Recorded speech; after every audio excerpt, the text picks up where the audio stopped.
Back Forecast GBPUSD, tips for beginner traders on October 3rd US. Session trade analysis and tips for trading the premium article will be available in 000003.10.2025 p.m. The premium article will be available in 000003.10.2025 p.m. Trade analysis and tips for trading the British pound. The test of 1.3446 coincided with the moment when the MACD indicator had just started moving upward from the zero mark.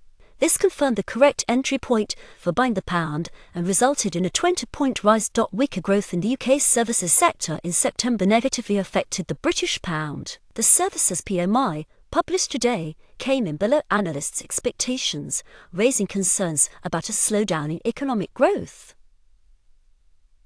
The decline in service sector. Fresh articles are available only to premium users. Read analytics in early access. Getting information first. Get